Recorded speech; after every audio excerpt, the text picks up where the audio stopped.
Welcome to Life Stories, where we share powerful tales of resilience, love, and the strength of the human spirit.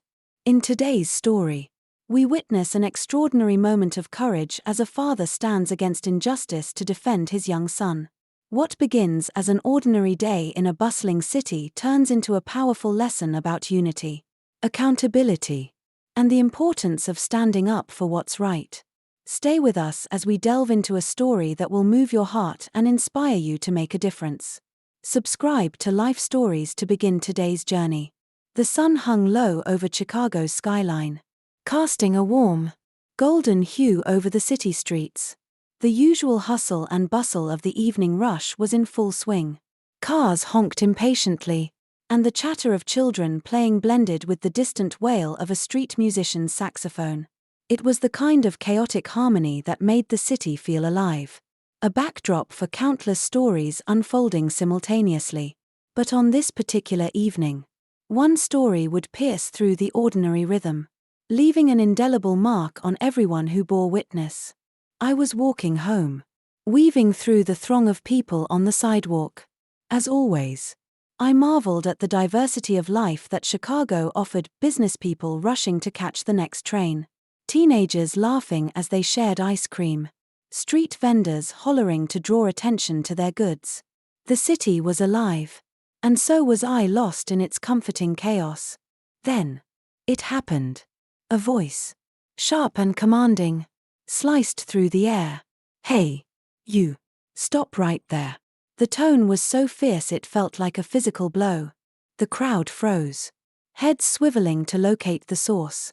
There, in the middle of the sidewalk, stood a towering man in a police uniform, his face contorted with anger. Across from him, a young boy no older than 10 sat in a wheelchair. The child's face was pale, his small hands gripping the armrests of his chair as though it were his only anchor in a storm. The officer, later I would learn his name was Mike Johnson, took a menacing step forward. "Show me your papers," he barked. The boy's lips quivered as he glanced around, desperate for someone to help. His voice was barely audible. I was just waiting for my dad," he stammered. The policeman's smirk was cruel. "Your dad? Heh. Of course. I bet he'll have a great story. But until he gets here, hand over what I asked for." Without waiting for a response, Johnson grabbed the handles of the boy's wheelchair. The crowd collectively gasped, and my heart clenched. The boy held on tightly, his knuckles turning white as he whispered, "Please, don't touch my chair." But the officer's anger only deepened. "Don't touch. Don't touch. You're trespassing. Stand up and show me your papers," he roared, shaking the wheelchair violently. The boy was thrown off balance, nearly tumbling to the ground. A woman near me took a step forward, her face full of concern, but she quickly froze when Johnson's icy glare met hers. The air was thick with tension, as if the entire world was holding its breath. "You see, he's a child," a voice called from somewhere in the crowd. But it was drowned out by the officer's booming retort. "None of your business. This one's hiding something." I stood there, paralyzed. Part of me wanted to step forward, to do something, anything. But fear rooted me in place. What could I do against a man in uniform? Around me, people whispered nervously, some filming the incident on their phones, others looking away as though ignoring it would make it disappear. Suddenly, the officer yanked the wheelchair away from the boy, who fell to the ground with a thud.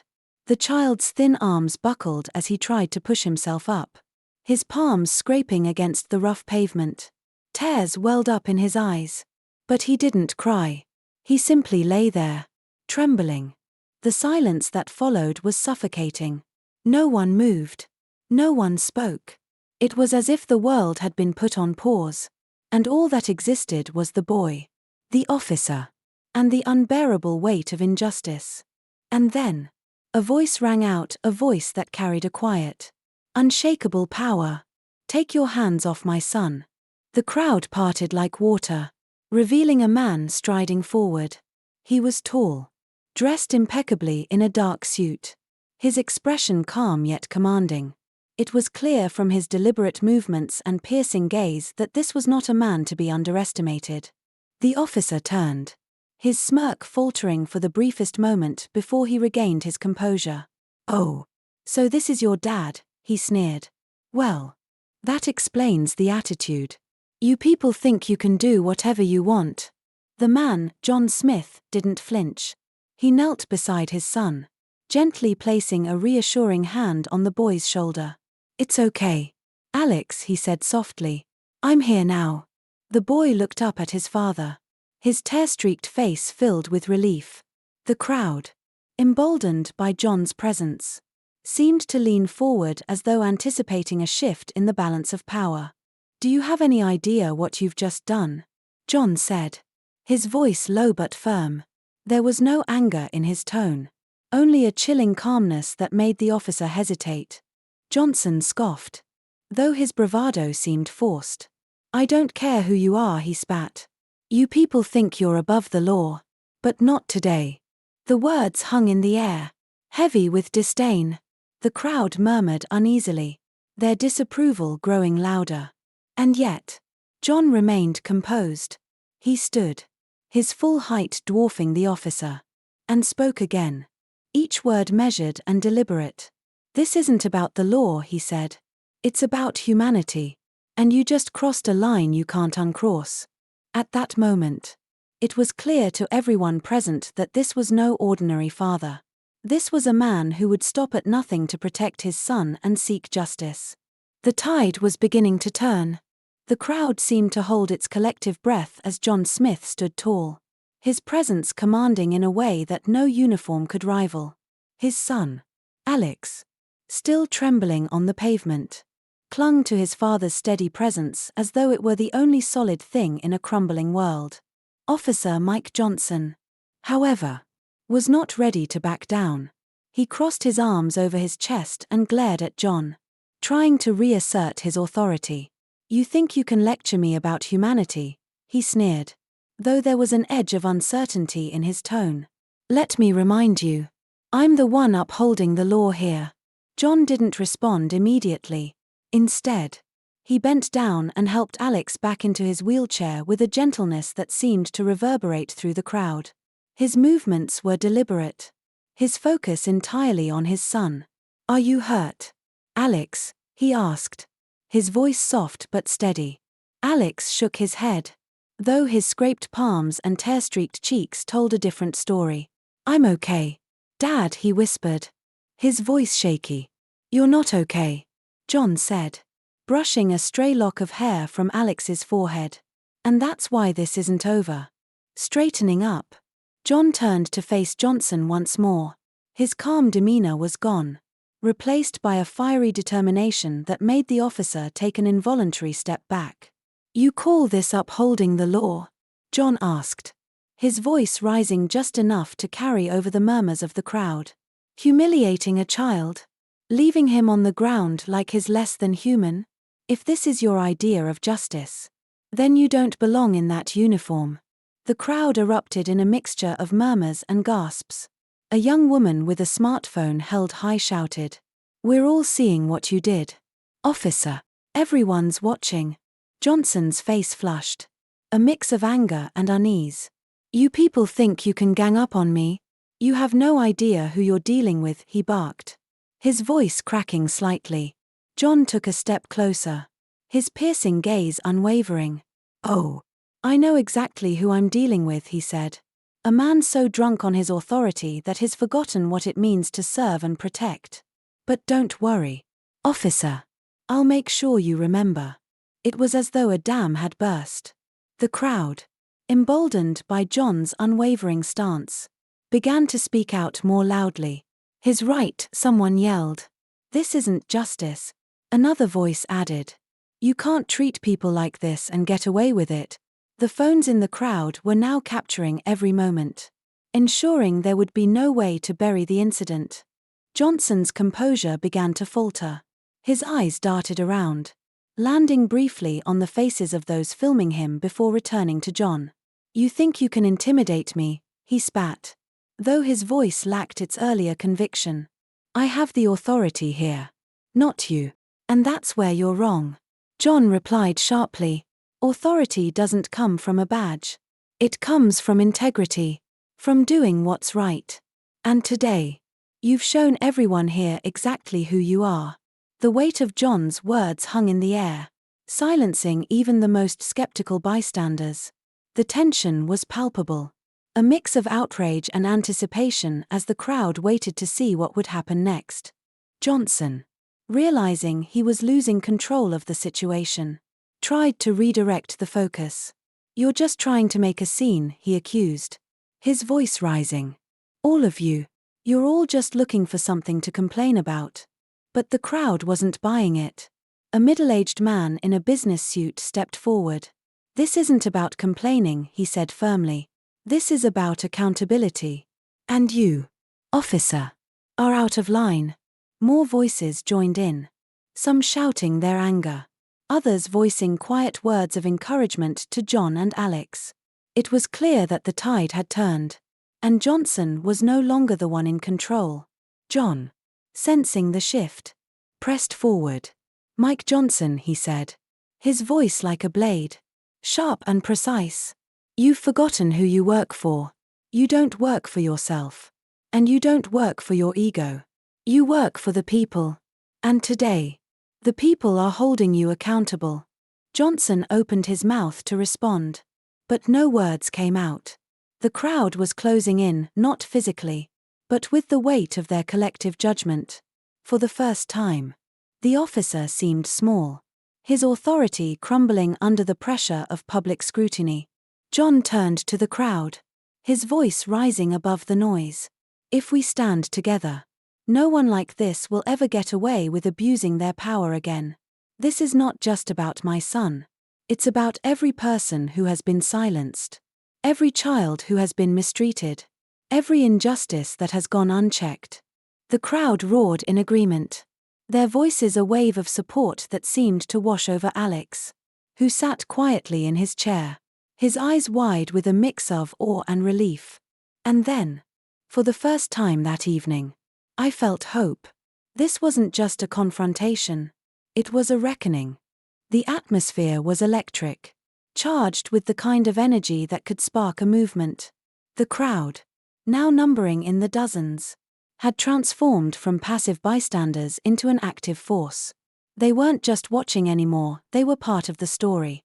And at the center of it all stood John Smith, unwavering in his determination, with his son Alex by his side.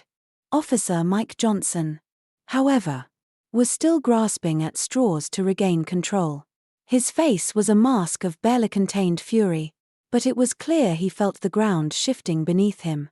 He glanced around, his eyes flicking nervously between the cameras, the growing crowd, and John's steady gaze.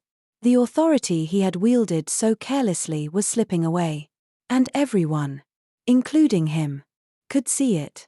"You think this is going to end well for you?" Johnson barked, his voice loud but shaky. "You're causing a scene. Do you know what happens to people who go against the law?" John tilted his head slightly, his expression calm but resolute. "You keep talking about the law, Officer Johnson, as though you're the embodiment of it. But laws don't give you the right to strip a child of his dignity or to act out of hatred. What you've done here today has nothing to do with justice." The crowd murmured in agreement, their voices growing louder. A young man holding his phone aloft shouted, "We're recording everything. You can't hide from this." His words were met with scattered applause, and a sense of solidarity began to ripple through the onlookers.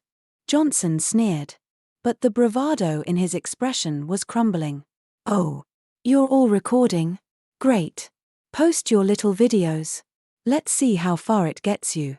A woman in her 40s, dressed in a cardigan and clutching her handbag tightly, stepped forward.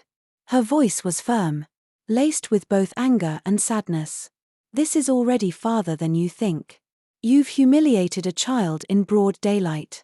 Do you really believe people won't care? That they won't stand up against this?" Her words hit their mark, and Johnson's jaw tightened. For a moment, it looked as though he might lash out. But instead, he turned his focus back to John. desperate to salvage what was left of his authority. "You're stirring up trouble for no reason. This could have been handled quietly, but now you've made it a spectacle." John took a measured step forward, his towering frame casting a shadow over the smaller officer. "A spectacle," he repeated, his tone sharp but controlled. "You made this a spectacle the moment you decided to treat my son like he didn't matter. And I will make sure this spectacle shines a light on the kind of person you really are." Behind John, Alex watched his father with wide eyes. The fear that had gripped him earlier seemed to be loosening its hold.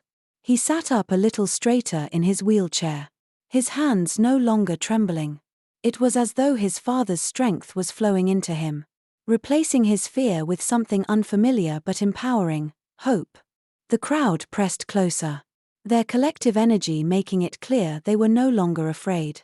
One by one, people began to speak out, their voices rising above the noise. "This isn't justice. You can't treat people like this and expect us to stay silent. What kind of example are you setting?" Johnson's face was red now, beads of sweat forming on his brow. He gripped his baton tightly, as though it were the only thing grounding him.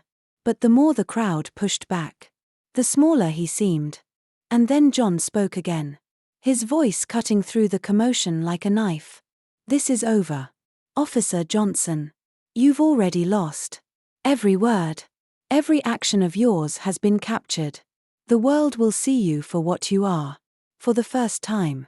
Johnson hesitated. His eyes darted to the phones recording him, then to the faces of the crowd. He opened his mouth to respond, but no words came. The power he had relied on for so long, his uniform, his badge, meant nothing here. Not anymore. The tide had turned completely. People were no longer afraid to stand up, to call out the injustice they had witnessed. And at the heart of it all, John stood as a symbol of resilience, his unwavering conviction lighting a fire in those around him. But this was just the beginning. As the crowd closed ranks, it became clear that the story unfolding on that sidewalk wasn't just about one boy, one father, or one corrupt officer. It was about all of them, about what they were willing to tolerate, and about the kind of world they wanted to create. And none of them, least of all John, were ready to back down. The crowd was no longer just an audience, they had become a force to be reckoned with. The energy in the air was electric, pulsating with the combined emotions of anger, empathy, and resolve. Officer Mike Johnson, once so confident in his power, now seemed to shrink under the weight of their collective gaze. His authority was crumbling, and he knew it. John Smith stood at the center of it all, a pillar of unshakable determination. His son, Alex, sat quietly in his wheelchair, the earlier fear in his eyes replaced by something brighter, a flicker of courage inspired by his father's unwavering strength. Around them, voices rose and fell, a chorus of indignation and solidarity. "People like him don't deserve to wear a badge," shouted a man from the back of the crowd. "What kind of system lets this happen to a child?" cried another voice. The outcry was building momentum, each word fanning the flames of collective outrage. And through it all, John remained calm, his piercing gaze never leaving Johnson. He knew that the officer's bravado was a thin veneer, one that had already begun to crack. Johnson gritted his teeth, his hand still gripping his baton as though it were a lifeline. "You think you've won something here," he spat, his voice laced with desperation. "You're just a bunch of loudmouths with phones. None of this will matter." John took a deliberate step forward, his movements slow and purposeful. The crowd quieted slightly, their attention drawn to the exchange. "It already matters," John said, his voice steady but sharp. "Every person here has seen who you are. Every camera has captured what you've done. You're not just an officer abusing his power, you're a symbol of everything that's broken in this system." The words hit like a hammer, and for the first time, Johnson seemed to falter. His gaze flickered to the cameras pointed at him, then back to John. He opened his mouth as if to respond, but no words came. Instead, he took a step back, his confidence visibly shaken. At that moment, a woman in the crowd stepped forward. She was elderly, her silver hair catching the fading sunlight. Her voice was soft but carried the weight of years of experience. "This boy could be anyone's child," she said, her tone full of quiet sorrow. "What kind of world do we live in if we allow this to happen? We can't turn a blind eye anymore." Her words sent a ripple through the crowd, a shared understanding that transcended anger. People nodded, some murmuring in agreement.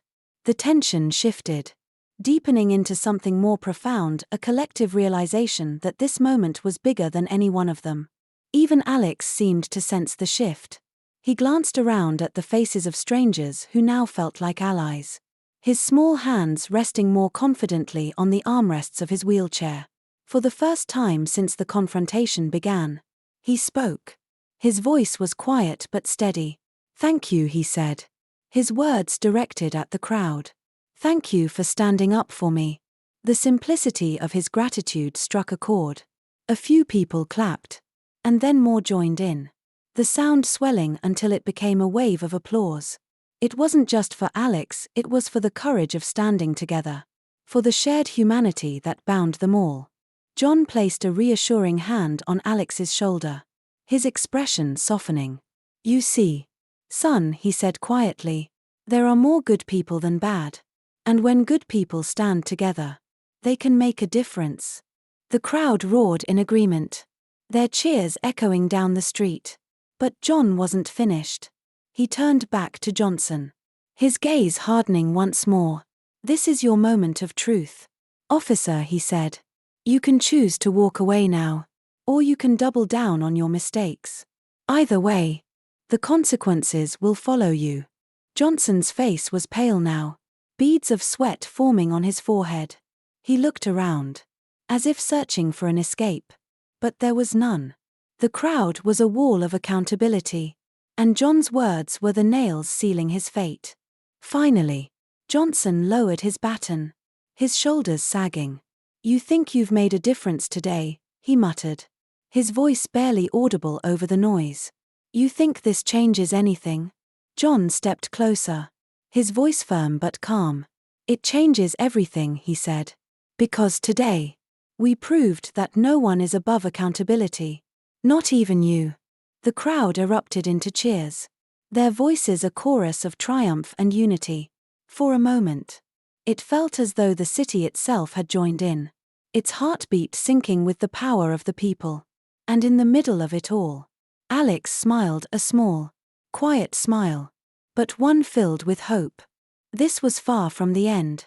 John knew. The real fight was just beginning.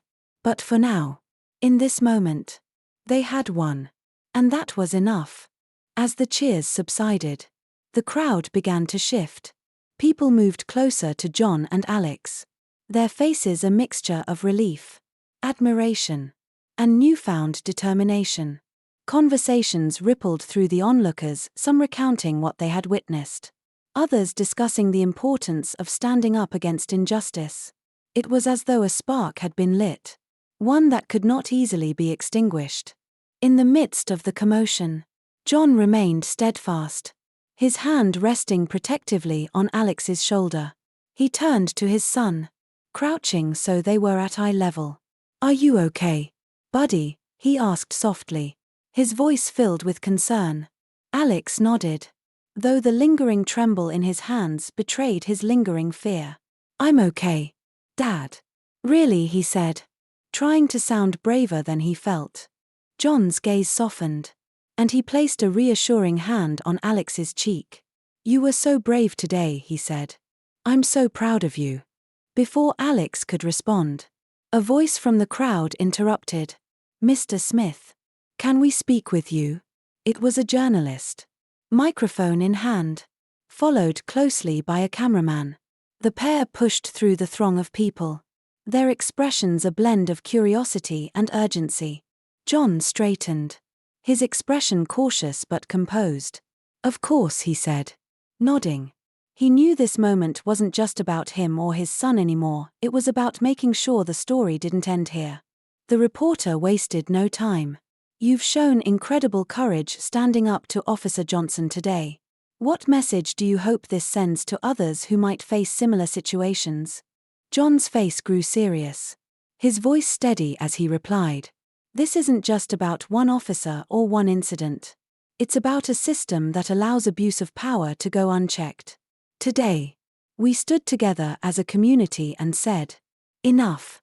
My hope is that this moment inspires others to speak out, to demand accountability, and to fight for a world where everyone is treated with dignity and respect. The reporter nodded, clearly impressed by John's composure. And what about Alex? She asked, glancing down at the boy, who was now watching the exchange with wide eyes. How has this experience affected him?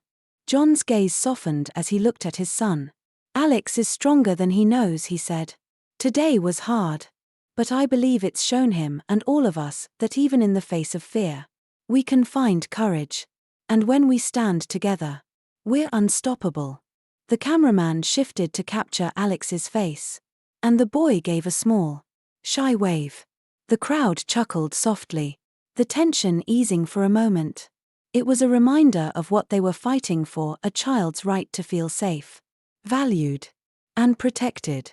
But the moment of levity didn't last long. From the corner of his eye, John noticed Officer Johnson retreating toward his patrol car. The man's shoulders were hunched, his steps quick and unsteady. It was clear he was eager to escape the scene. But John wasn't about to let him slip away unnoticed. Leaving so soon? Officer Johnson? John called out, his voice ringing clear and strong. The crowd turned as one, their attention snapping back to the officer. Johnson froze mid-step, his face flushing with a mix of anger and embarrassment.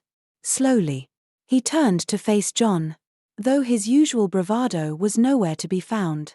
This isn't over, Johnson muttered, though his voice lacked conviction. You're right, John replied, his tone sharp and unwavering. It's not over. The cameras are rolling, and every person here is a witness to what you've done. There's no running from this. Officer, accountability will find you. The crowd murmured in agreement, their presence a living testament to the power of collective action. Johnson opened his mouth as if to argue, but the weight of the moment was too much. Without another word, he climbed into his patrol car and drove away, leaving a trail of tension in his wake. As the sound of the car faded, the crowd erupted into applause, their cheers echoing through the street. It wasn't just a victory, it was a statement. They had stood up, they had spoken out, and they had refused to be silenced. John turned to Alex, his expression softening as he knelt beside his son once more. You see that, Alex? That's what happens when people come together. That's what justice looks like. Alex nodded, a small smile tugging at the corners of his mouth. For the first time that day, he felt a glimmer of hope, not just for himself, but for the world around him. But John knew the fight wasn't over. This was only the beginning. What had happened today was a spark, and it was up to him and everyone else who had witnessed it to make sure that spark ignited a fire for change. As Officer Johnson's patrol car disappeared into the distance, the crowd began to disperse slowly, but the energy lingering in the air was far from dissipated. People exchanged words of encouragement and promises to share their videos and stories. There was a sense of unity among them, a collective determination that this incident would not fade into obscurity. John Smith remained with Alex, his hand resting protectively on his son's shoulder. Alex leaned into his father's side, his small body still trembling slightly from the ordeal. But there was something else in Alex's eyes now, something stronger than fear. It was resilience, a flicker of determination that mirrored his father's. A young woman approached hesitantly, her phone still in her hand. She couldn't have been older than 20, with a backpack slung over one shoulder and an earnest look on her face. Mr. Smith, she said, her voice trembling slightly, I recorded everything. I'm going to post it online. People need to see what happened here. John looked at her, his expression a mixture of gratitude and solemnity. Thank you, he said simply. The truth has to come out. And we'll need voices like yours to make sure it does. The woman nodded, her resolve firming. I won't let it get buried, she said. And with that, she disappeared into the crowd, likely already uploading her footage. John turned his attention back to Alex. How are you holding up, buddy? He asked, crouching down so he could meet his son's eyes. Alex hesitated, then gave a small nod. I'm okay, Dad. Just tired. John smiled gently. I know, son. It's been a tough day, but you did so well. I'm so proud of you. Before John could say more, a man in a grey suit stepped forward, clearing his throat. Mr. Smith, he began, his tone formal but tinged with admiration. I'd like to offer my support. I'm an attorney as well, and if you need any help pursuing this case, you can count on me. John extended a hand, shaking the man's firmly. Thank you, he said. We'll need all the help we can get. This isn't just about my son, it's about ensuring this never happens to anyone else. The man nodded solemnly. Agreed. What happened here is unacceptable. And it's not just this officer, it's the system that enabled him. As they spoke, another reporter approached, followed by a cameraman. She introduced herself quickly, microphone already poised. Mr. Smith, do you plan to press charges against Officer Johnson? And what message do you want to send to the community? John straightened, his expression serious but calm. Yes. I intend to pursue legal action, he said firmly. What happened today was not just an abuse of power, it was a failure of the system meant to protect us. My message to the community is simple. We have to stand up for what's right. When we see injustice, we can't look away. We have to act. The reporter nodded, her expression thoughtful. And for Alex, she asked gently, glancing at the boy who was now watching intently. John's gaze softened as he looked at his son. For Alex, I want him to know that the world isn't always fair, but that doesn't mean we stop fighting for justice. I want him to see that love, courage, and unity can overcome even the greatest challenges. The crowd that remained listened quietly, some nodding in agreement, others wiping away tears. John's words resonated deeply, not just because of their truth, but because they were delivered with the conviction of a man who had lived them. As the evening wore on, the crowd thinned further, though the murmurs of conversation continued to ripple through the street. John finally turned to Alex, his voice gentle. Let's get you home, son. Alex nodded, his small hand reaching out to grasp his father's. Together, they began to walk, or rather, John walked while pushing Alex's wheelchair toward home. The city around them seemed quieter now, the earlier chaos replaced by a sense of calm. But John's mind was anything but calm. He knew the road ahead would be long and difficult. The legal battle, the media scrutiny, the pressure to ensure real change, all of it loomed large. Yet he felt no hesitation, no doubt. What had happened today wasn't just a turning point for Alex, it was a call to action for everyone who had witnessed it, both in person and through the cameras. As they approached their building, Alex looked up at his father. Dad, he said softly, do you think people will remember what happened today? John stopped, kneeling so he could look his son in the eye. I do, Alex, he said, because we won't let them forget. What happened today is just the beginning. We're going to make sure the world is better for you. For me. For everyone. Alex smiled. The kind of smile that held more weight than its simplicity suggested. It was the smile of a boy who had learned, in the span of a single afternoon, that courage wasn't about being fearless, it was about standing up, even when you were afraid. And as John rose to his feet, his resolve only deepened. This wasn't the end of their story, it was the start of something much bigger. As John and Alex walked home, the sun dipped below the horizon, painting the sky with hues of orange and purple. The day had been long and challenging, but it marked the beginning of something greater. The videos shared by witnesses sparked conversations across the city. drawing attention to issues of justice, accountability, and humanity. John's unwavering stand inspired many, proving that love and courage could ignite change even in the darkest moments. For Alex, this was more than a painful memory, it was a lesson in resilience and hope. With his father by his side and a community rallying behind him, he knew they were not alone. This story reminds us all of the power of standing together against injustice. To see more inspiring stories of courage and humanity, subscribe to Life Stories and never miss a chance to witness the strength of the human spirit.